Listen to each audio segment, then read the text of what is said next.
So, ito yung account ko sa TikTok Seller Shop na hindi ko naman ginagamit. And ginamit ko lang ito nung gumawa ako ng account kay TikTok para makapag-affiliate ako. Kasi before, okay pa siya. Pero ngayon, hindi na. So, hindi ko rin naman magagamit tong TikTok Seller Shop ko na to kasi kailangan niya ng mga tax information, maraming mga BIR requirements. Since hindi naman nakalink itong ginagamit kong account dito kay TikTok, ayan. Kasi kung nakalink yan, dapat meron yan dyan nakalagay na unlink.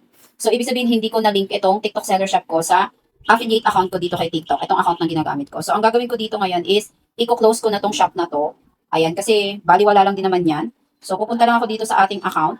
Ayan, yung parang makikita nyo dyan. And may lalabas dyan. So, ayan yung ginagamit ko na account, na affiliate account. And ito din yung ginamit ko para makagawa ako ng account dito kay TikTok kasi before is wala pa akong 600 followers. And then after nyan is punta tayo dito sa may account. So, ayan, may makikita tayo ditong seller profile, account settings, link, TikTok account. So, hindi tayo yan. Punta tayo dito sa account settings. Ito is para i-close na natin tong ating TikTok seller shop na hindi naman ginagamit. So, ayan. So, punta tayo dito sa close shop.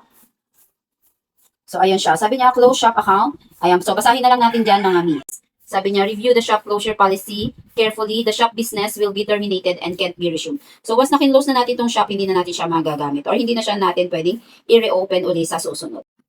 So, kung sure na talaga kayo na wala na kayong paggagamitan ditong ginawa ninyong TikTok seller shop, dito sa TikTok seller nyo, ayan. So, syempre, i-close na natin to. Click lang natin yung close my shop.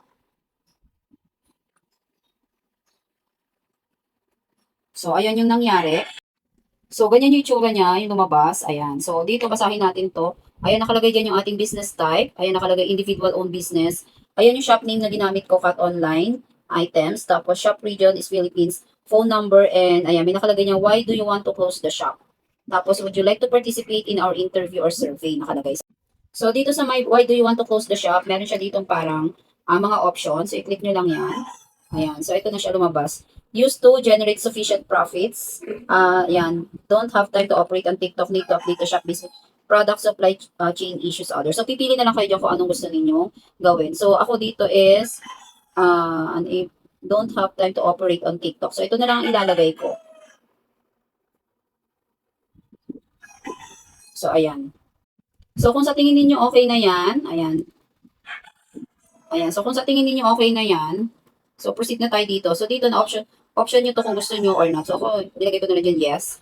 Tapos, dito kailangan natin maglagay ng verification code. So, dito, check natin dito use email.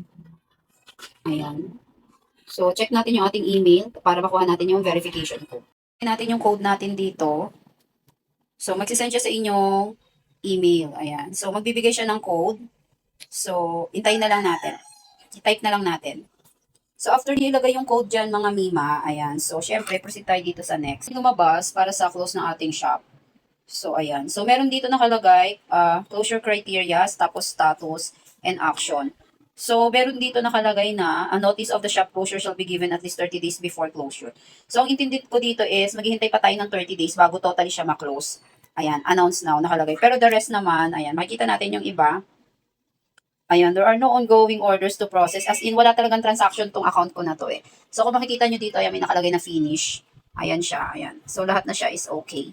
Maliban lang dito. So, parang meron pa tayong 30 days na allowance kung gusto nating i-cancel pa yung shop account closure. So, maghihintay tayo ng 30 days. So, ngayon, magka-count tayo ng 30 days para totally ma-close na itong ating shop. So, ganyan lang yung ginawa ko kasi hindi ko naman talaga ito ginagamit. And, walang mga transaction dito, mga mi. So, para mas at least kampante ang isip natin. So, ganyan na yung ginawa ko, mga mi.